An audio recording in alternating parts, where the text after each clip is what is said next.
All right, imagine that you're at the airport security line. You've got your shoes half off, your belt is already in the bin, you're doing that little anxious shuffle while the TSA agent stares directly into your soul, and you reach for your wallet, but it's not there. It's in the other bag, the one that's already on the conveyor belt rolling away from you like it's got somewhere better to be. Now imagine, instead you just double tap your phone, hold it near a little reader, and walk right through. No wallet, no fumbling, no sweating through your shirt. That's not the future. That's right now. Your driver's license can live inside your phone. And today I'm going to walk you through exactly how to set it up, step by step, the slow way for those of us who didn't grow up with a phone surgically attached to our hands. What's happening, Panda Nation? Peter Von Panda here. So, the Apple Wallet, that little app on your iPhone that already holds your credit cards and your boarding passes, and that coffee shop punch card that only has one punch on it, it can now hold an official government-issued ID, your real driver's license, your real state ID, not a screenshot, not a photo in your camera roll, an actual, verified, encrypted digital credential that the TSA will accept. But this is the big one. There's a catch, and you need to understand it before you get your hopes up. This is not up to Apple. I know that sounds backwards. You'd think Apple flips a switch and then boom, everyone gets it. No. Every single state runs its own DMV, its own ID database, its own rules. So each state has to individually sign up, pass the legislation, and build the thing on their end, which means whether you can do this depends entirely on where you actually live, not on what phone you're holding. So let's start there. The most important question first. Is your state even in the club? As of right now, here are the states where you can do this today. I'm going to read them, so listen for yours. Arizona, Arkansas, California, Colorado, Georgia, Hawaii, Illinois, Iowa, Maryland, Montana, New Mexico, North Dakota, Ohio, and West Virginia. Plus, Puerto Rico. That's 15 states and a territory. And here's a little personal note. I'm in Illinois, so I'm one of the lucky ones. If you heard your state on the list, congratulations, you can ride along with the rest of this and actually do it. Now, if you didn't hear your state, don't rage quit on me yet, because I've got a backup plan for you at the end that's actually pretty slick. A bunch more states have signed on. Connecticut, Kentucky, Mississippi, Oklahoma, Utah, Virginia. A whole list. They just don't have live data yet. You know how government timelines work. You know how it goes. It moves at the speed of a DMV line, which is to say, terrible. Okay, so let's say you're in a good state. Before you touch anything, let's make sure your phone is actually ready, because there's nothing worse than getting 3 steps in and hitting a wall. Here's your pre-flight checklist. 4 things. 1, you need an iPhone 8 or newer running the latest version of iOS. And if you're in California specifically, you need an iPhone XS or newer. They're a little pickier. So if your phone is old enough to legally rent a car, you're going to have a problem. 2, you need Face ID or Touch ID turned on. That's the face scan or the fingerprint. This whole thing is built around proving who you are, so that's non-negotiable. 3, you need your Apple account to have 2-factor authentication turned on. If you don't know whether you do, don't panic. When you set up your phone, you probably did. It's the thing where it texts you a code. And 4, your device region needs to be set to the United States of America. For 99% of you, that's already done and you'll never have to think about it. Got all 4? Awesome. Then let's actually do the thing. Step 1, open the wallet app. It's the icon that looks like a wallet with some cards fanned out of it. It comes built into every iPhone. You can't delete it even if you tried. Step 2, up in the top right corner, you'll see a plus sign. Go ahead and tap that. That's the Add Something New button. Step 3, you'll get a menu of things you can add. Tap the option that says driver's license or ID cards. Then it'll ask you to pick your state. Choose yours.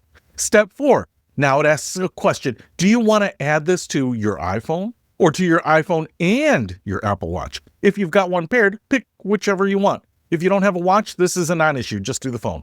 Step 5, here comes the scanning part. Your phone's going to ask you to take pictures of your physical license, the front and the back. So go grab your actual plastic card. Pro tip from somebody who's fumbled this. Do it in a well-lit room. Lay the card on a plain, dark, boring background and make sure the picture's actually in focus before you submit. If it's blurry, it'll reject it and you'll be doing it again, muttering while you're doing it. Step 6. Now it wants to confirm you're really you and not some guy who found your wallet. So it's going to have you take a selfie, a live photo, and it'll walk you through a little series of head and face movements. Tilt your head, blink, look around, that kind of thing. Yes, you will feel slightly ridiculous making faces at your phone. That's just the cost of living in the future, so embrace it. Step 7, the last step, and this is the one nobody warns you about. When you hit submit, and then you wait. Because remember, your state's DMV has to actually review this and verify it on their end. It is not always instant. Sometimes it's a couple of minutes, sometimes it's a day or two, and in some cases, your state might pop up a notification asking for a little extra information. And if that happens, just tap the notification. It'll take you to their website. You follow the prompts. Just don't ignore it, and your ID won't sit in limbo forever. That's it. Once it's approved, your license is living in your wallet. So now you've got it. How do you actually use it? Well, it's super simple. When you need to show it, say at a TSA checkpoint, you double-click the side button on your phone. Your face or fingerprint unlocks it. You tap the license, and you hold the top of your phone near their reader, just like you're using Apple Pay. And here's the part that matters. Your phone stays locked in your hand the entire time. You are never handing your unlocked phone to anybody. It only shares the specific info that's being requested, and you can get to approve it before it goes anywhere. That's actually more private than a physical card where you're just handing somebody a piece of plastic with your home address, your birthday, and everything else printed right on it. But, and I have to be straight with you here, because this is the thing people get wrong. This does not replace your physical license. Do not leave the house thinking the plastic card is dead to you. 2 big reasons. Reason 1, law enforcement does not accept it. If you get pulled over, the digital ID in your phone is not going to cut it. You still need the physical card in the glove box. So this is in addition to, not instead of.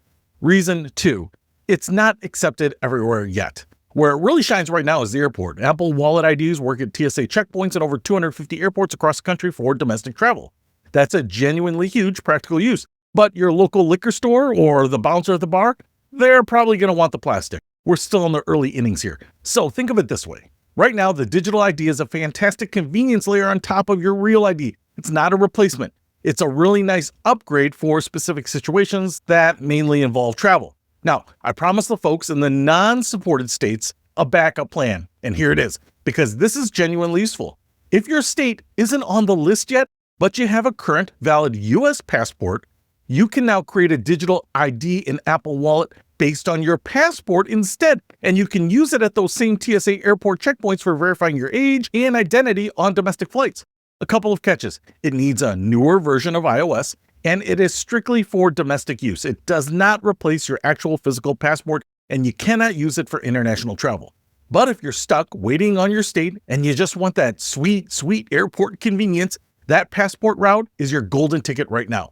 So here's the bottom line. If you're in one of those participating states, this is maybe a 10-minute setup that genuinely makes airport travel smoother, keeps a backup of your ID in your pocket, and is honestly kind of cool to pull out the first time. Just remember to keep the plastic card too. We're not all the way into the future yet, but we are absolutely on the on-ramp, and that's totally fetch. Give it a shot and let me know down in the comments how the setup went for you, and especially whether your state's DMV made you wait, because I have a theory that some states are way faster than others, and I want to see if I'm right, because I like being right. Peter Von Panda, out.